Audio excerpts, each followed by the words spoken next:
Jen's son, Francis. Hi.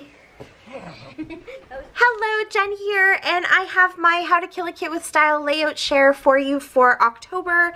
So I will leave the links down below so that you can see what my kits are for October and November. I basically put together this giant Halloween and fall themed kit filled with papers and embellishments and all kinds of fun stuff from companies like K&Company and my Wild Whisper kits and stuff like that. So for October, I mostly focused on Halloween because that's my favorite holiday. I love Halloween so much, and I love using all these super fun Halloween themed papers and things. It's a lot of the like fun, cutesy, cartoony stuff that I don't use a lot in my everyday scrapbooking, I guess you could say. So I like to take the opportunity at Halloween and at Christmas, because that's another time I kind of throw that stuff in there too.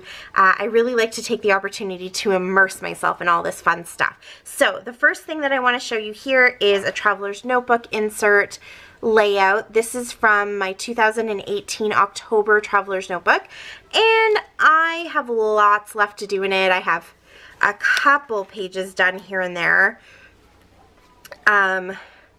but not very many. So I definitely wanted to make sure that I got in one really cool Halloween layout. Last year I tried to take Snapchat photos of myself almost every day. I tried for every day. I didn't quite get there. And then in all of my traveler's notebooks, I have a couple of collages of just funny Snapchat photos. So this is the perfect time to be using a lot of these like super crazy characters and cute things, right? They work good with the Snapchat photos. So I love the way that that turned out. And I've given myself a goal. It's November 1st today. I want to get this done.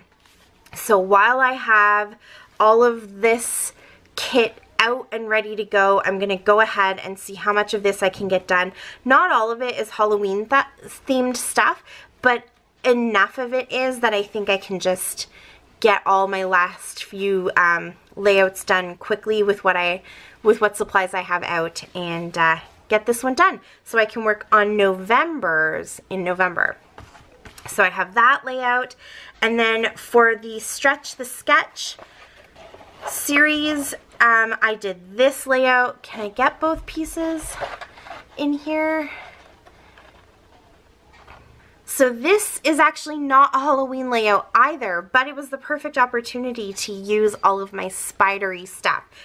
So we have this really cool kind of activity farm place, farmer's market place near where we live called Granary Road, and inside is a farmer's market and, you know, all the cool crafty stuff and tons of delicious food. But outside they've brought a whole bunch of well, they've broken it off into different sections of farm life and bug life. And so when you first walk in, there's like these oversized giant mushrooms that the kids can climb on, and trampolines that they can bounce on. And then they move to fruits and vegetables, and there's, you know, giant sized apples and pears and that kind of stuff. There's a giant ant farm that the kids can go. It's 4 stories high, and they can go all the way up and slide down.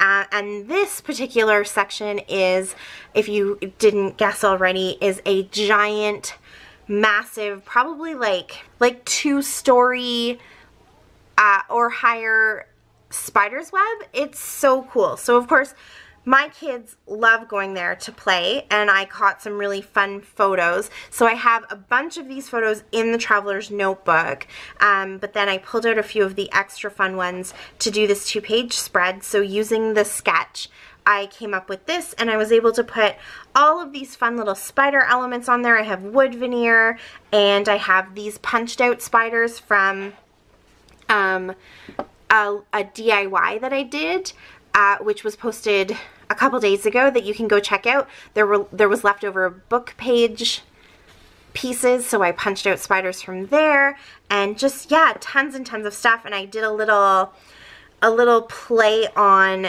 the movie title, 8-Legged Freaks. I put 8-legged cuties, and I just love the way that this turned out, except this little section of my T that won't stay in place. I'm gonna have to glue it better, but I think this turned out so cool, and yeah, I'm pretty happy with that one. And there is a process video for this up on my channel. Then I have this layout here. This was for my Wild Whisper design team work, and this is their Halloween night collection. I absolutely adore this piece of paper. It has like an old spooky house with shuttered windows and stuff, and I thought it would just be a lot of fun to open up some of those shutters and see what's behind. And then I have this picture of my kids sitting out on our front step. I'm gonna say, I didn't put the date on this, but I think this is from 2015, either 2014 or 2015. So this might be our boys' first Halloween with us. They were so cute. And I just love how this turned out. I wanted to keep a lot of the black and keep a lot of the house and really create that atmosphere. But then when I opened up the paper, because the back is that fun orange, it really set the mood for picking this picture, which had all of those orange tones in it. And so I just added those few little splashes of orange here and there, and then my ghost and little shaker pockets in the windows. So tons of fun. There is a process video for that one. This is the other Wild Whisper design team layout that I did this month.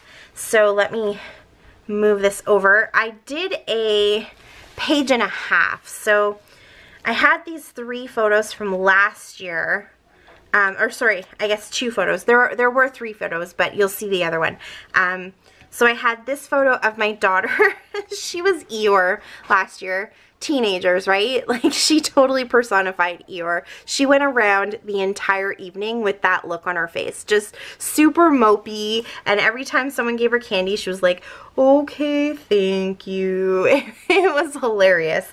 But anyways, I thought it was really cute to do it as a page and a half because I wanted these pictures to go together, but I felt like the sizes just didn't quite work because I also wanted to use these 2 things. So if you go to the process video, you'll see how I kind of played around a little bit to make it all work and came up with this design. But this is all using the Halloween night collection from Wild Whisper, except for this paper right here. That's from my Mind's Eye.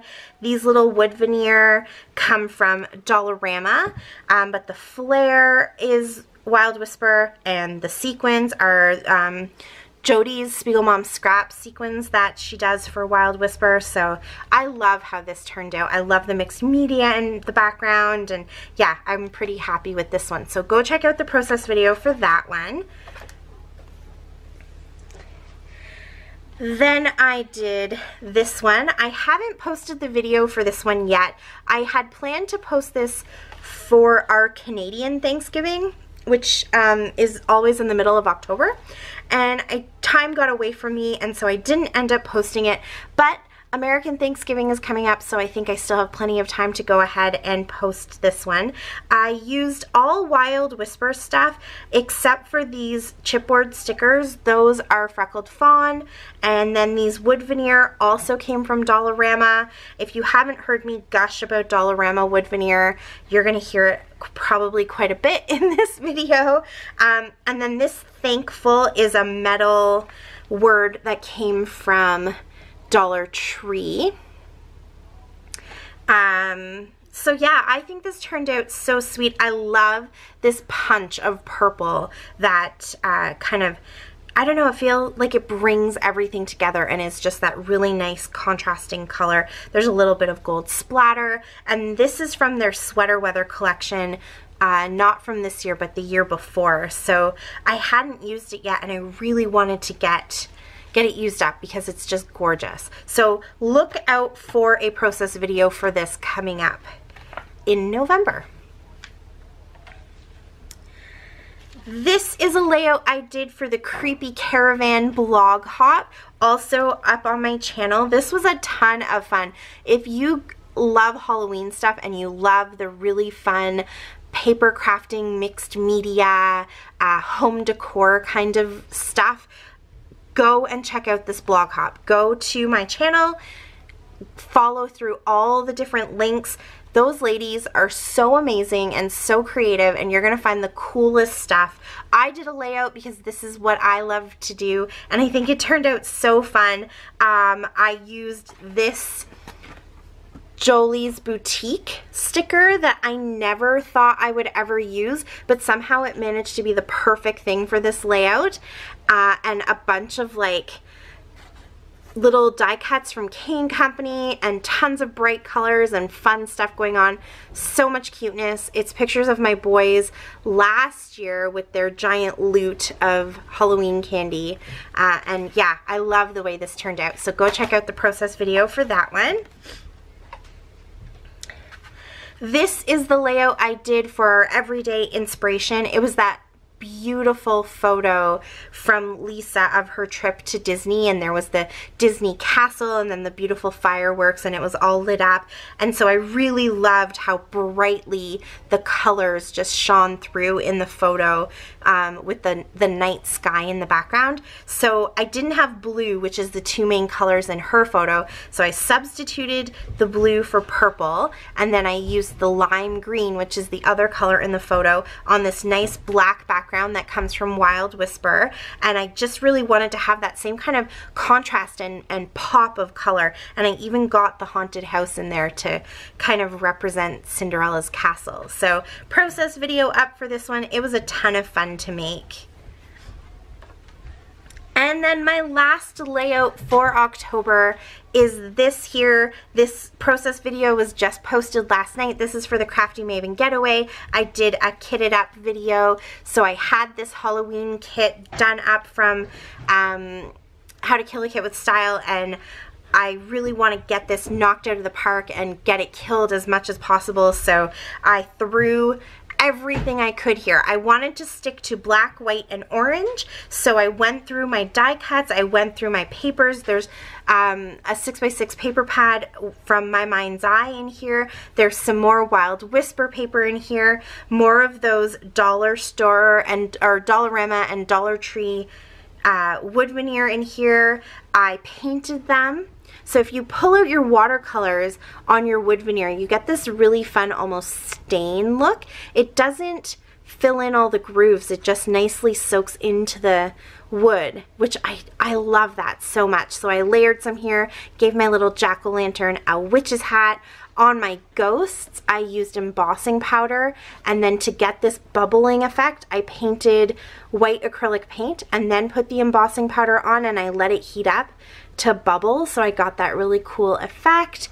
And yeah, I just threw tons of stuff on here. I used a Sharpie marker just to draw my pumpkin, and it was messy, and I was a little worried as I was starting to put it all together, but in the end, I love it. I think it turned out so great. So those are all of my layouts for this month. I will give you an update on what my kits look like maybe next week, just so you see how much I have left over that I'm working with for November. But if you have any questions about what you've seen today, be sure to pop them in the comments. And thank you so much for watching. I really appreciate it. I hope you guys had a fabulous October and looking forward to November too. So I'll talk to you later. Until next time, happy scrapping. Bye!